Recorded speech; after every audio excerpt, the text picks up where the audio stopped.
Team Nepal are currently playing the United States of America in the ICC World Cup qualifiers. Now, despite a brilliant start with the ball, Nepal met with some resistance from the United States of America as Shayan Jahangir remained unbeaten at 100 runs from 79 balls. Good evening, I'm Prarambha Dahal. Let's begin with the main stories. At least 3 people dead in a vehicular accident, including Sudur Paschim Province Minister for Home Affairs and Law Prithvi Bahadur Singh. Others injured receiving treatment in Kolpur Medical College.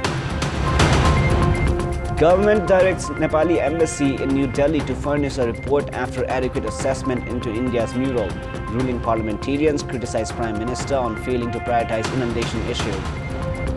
Indian Prime Minister Narendra Modi heads to the United States this week for a visit billed as a turning point for bilateral relations, deeper cooperation in defense and sharing high-tech infra-focus. And Team Nepal chasing a target of 208 runs in their ICC World Cup qualifiers clash against the United States of America. Minister for Home Affairs of Sudur Paschim Province, Prithvi Bahadur Singh, his wife and sister-in-law have died following an accident.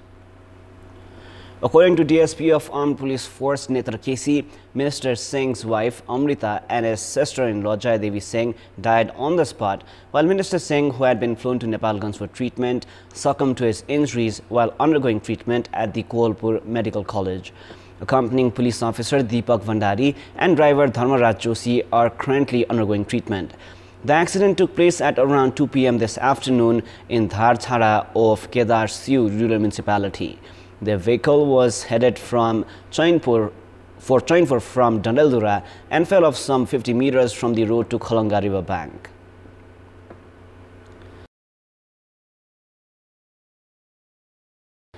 The Finance Committee of the Federal Parliament has directed to begin the process for new licenses for stockbrokers. Prior to this, the committee had directed to halt the license process for new brokers and stock exchanges against the verdict of the Supreme Court. The committee, which had halted the process after complaints were filed regarding license distribution process, has lifted the restriction following discussions with the officials of the Securities Board of Nepal. The committee has also decided to direct the Securities Board of Nepal and the Nepal Stock Exchange to remain alert. Parliamentarians of main opposition CPNUML have expressed their concerns regarding the absence of Lumini province in the budget book of the Ministry of Urban Development. During discussions on the budget, parliamentarians Surya Bahadur Thapa and Raghuji Pantha expressed concern regarding the absence of Lumini province in the budget book of the Ministry of Urban Development. In response, Minister for Urban Development Sita Gurung assured of correcting the error. Speaker Devraj Khimire had postponed the meeting for 15 minutes after UML parliamentarians said that the meeting could not continue until the error was rectified. The parliamentarians have also expressed concern on the absence of the province in the budget book republished by the Ministry of Culture, Tourism and Civil Aviation. At today's meeting of the House of Representatives, Minister for Home Affairs Narayan Kaji Shrestha informed about the death of 10 individuals in floods and landslides in Taplejung, Panchthar and Sangkhwasabha. He said that 6 others were injured while 26 were still missing. According to Minister Shrestha, 54 houses had suffered damages, while further details were yet to be ascertained. He added that the government had decided to provide 200,000 rupees per deceased person to the family members of those killed in the water-induced disasters. The Minister for Foreign Affairs, NP South, has directed the Nepali Embassy in New Delhi to furnish a report after adequate study on the mural of India installed at their new Parliament building. At today's meeting of the International Relations Committee of the House of Representatives, Minister South said that India's official stance on the inclusion of Nepali territory in the mural installed at the Indian Parliament building had already been received.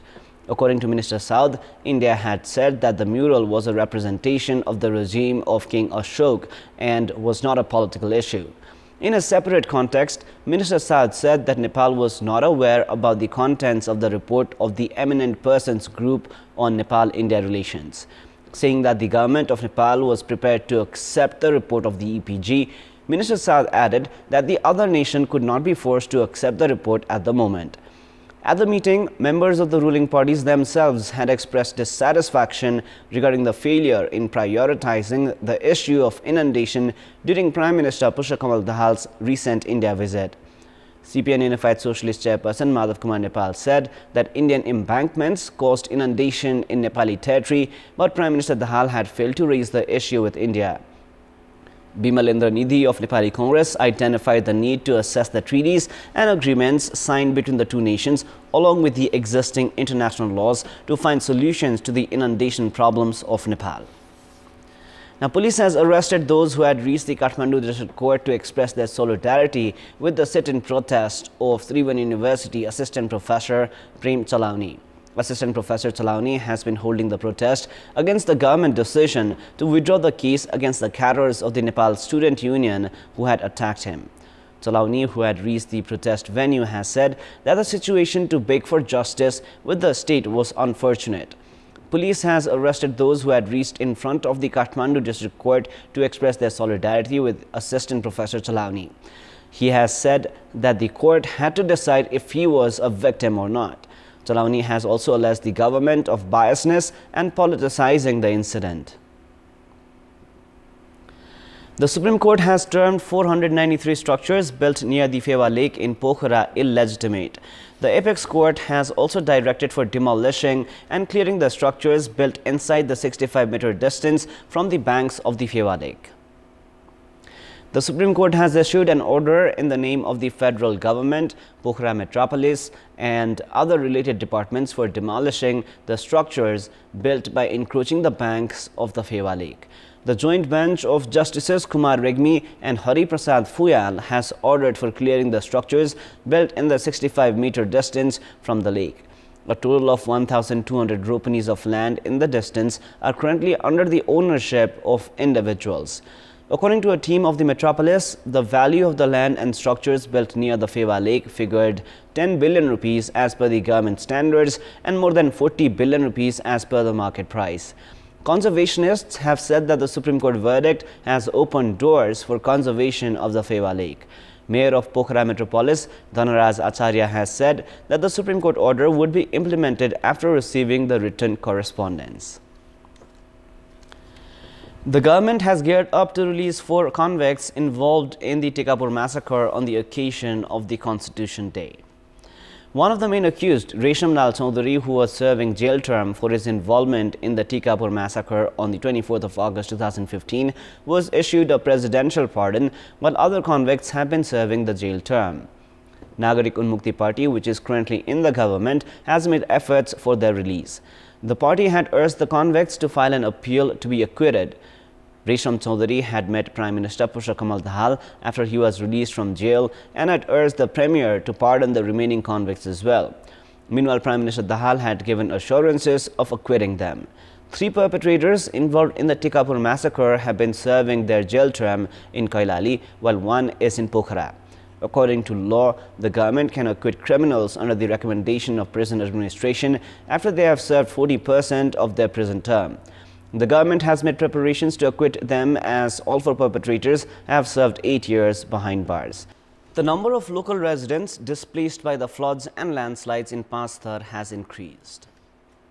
A total of 25 households have been displaced in Falelung Rural Municipality, Ward number 3, Lumingdang, and 10 families have been displaced in Hilihang, Ward number 7. Meanwhile, 40 houses are at the risk after the land near Falelung, Ward number 5, caved in. A total of 68 houses have been swept by landslides so far. According to District Police Office Pasthar, 334 local residents have been displaced there. With incessant rainfall, floods and landslides still in progress, 4 local levels of Pasthar district have shut the schools until the 21st of June. The schools have been closed in Fide Municipality, Yangwarak, Falelung and Hilihang rural municipalities. According to Hilihang Rural Municipality, the schools will remain closed for additional days if the risks of water-induced disasters persisted further. At least 3 have died in floods and landslides in Pasthar, while there are still 3 missing. The floods have swept 15 bridges so far, while several road sections have been severely damaged. A Bailey Bridge is being constructed over the Hewa River under the Phidim-Taplejung Road section of the Meiji Highway after the existing bridge was swept away by Saturday's flood. The Road Division Office, Ilam, has begun construction of the Bailey Bridge over the river. Transport had halted after the existing bridge connecting Panchthars Hilihang, Phalehlung and Yangwarakri municipalities with Taplejung were swept by the flood. A total of 100 workers with required resources had reached the site for construction of the Bailey Bridge earlier this morning. According to the Road Division Office, Ilam, construction work of the Bailey Bridge would be completed within 15 days if weather conditions remained favorable. The government had directed the Road Division Office for construction of the Bailey Bridge a day after the floods. Farmers in Bhutan have grown concerned after the paddy planted in the Nepali month of Jeth have begun being affected by diseases. Several issues have begun surfacing in the paddy planted in the Karpengkhola River of Jimruk in the district. Paddy production had reduced because of several diseases last year as well. Back then, the National Agriculture Research Council (NARC) and the National Paddy Research Program had reached the location to study the diseases. However, the local farmers are still unaware about the diseases. Paddy is planted over 6,500 hectares of land in Bhutan. Now, forest officials of Nepal and India have reached an agreement to increase the efficiency of monitoring in the border area to curb smuggling, theft, other crimes and the clash between human beings and wild animals. The joint meeting of the forest officials of Nepal and India held in Thangadi has reached a consensus to collaborate for curbing crimes in the border region and conservation of the forest and wildlife. 2 individuals had died in the border region of Kantipur, while a person was killed in India because of tiger attacks. According to the Province Forest Directorate, the meeting had delved into topics including collaboration with the local communities for curbing the increasing threat of wild animals including tigers, elephants and boars in the southern region of Kanchanpur.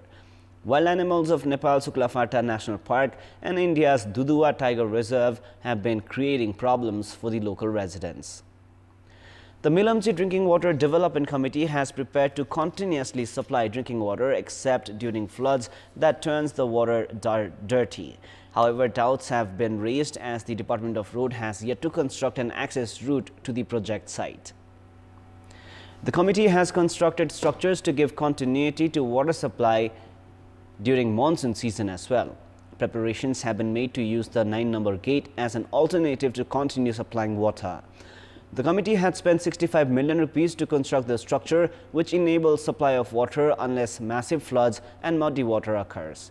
However, despite the construction of required structure, it might be difficult to reach the project site to open or halt water supply amid lack of roadway. The Department of Roads' indifference in constructing the road and 4 bridges that are essential to reach the project site has caused uncertainty regarding uninterrupted distribution of water even during the season of monsoon. It is now time for our segment Public Pulse, where you text us with your opinion. The question is, what do you term the refusal of medical doctors who had studied under government scholarship to go to remote areas? Your options are A. Feeble monitoring, B. Lack of accountability, and C. No facilities. The voting is on. Type NEWS, select your option A, B or C and send it to 34001 to share your opinion with us. Time now for the international news.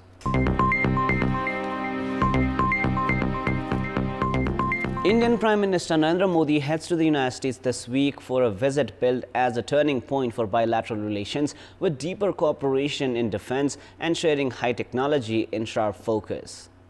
The visit is expected to give India access to critical American technologies Washington rarely shares with non-allies, strengthening a new bond that is underpinned by not just global politics but also business and economics. Washington and New Delhi, whose relationship was marked by mutual suspicion during the Cold War, have been moving closer for over 2 decades, now with successive US presidents displaying bipartisan support for stronger ties with the emerging Asian economy and regional power. The United States sees India as a vital partner in its efforts to push back against China's expanding influence worldwide and strengthen security in the Indo-Pacific. Washington also wants to wean India away from its traditional defense partner, Russia. Though Modi has made several previous visits to the United States, this will be his first with the full diplomatic status of an official state visit, just the third of Biden's presidency and third by any Indian leader. Major announcements expected during Modi's visit include India's purchase of 31 armed MQ-9B Sea Guardian drones made by General Atomics worth $3 billion and removal of US obstacles that prevent smoother trade in defense and high technology. During the three-day visit that begins in New York on the 21st of June, Modi will be hosted by President Biden for a state dinner and a private family dinner, attend lunch with Vice President Kamala Harris and Secretary of State Antony Blinken, and address a joint session of Congress for the second time in 9 years. That is all for the moment. Our next English bulletin airs at 10:30 p.m. Thank you for staying with us. Goodbye for now.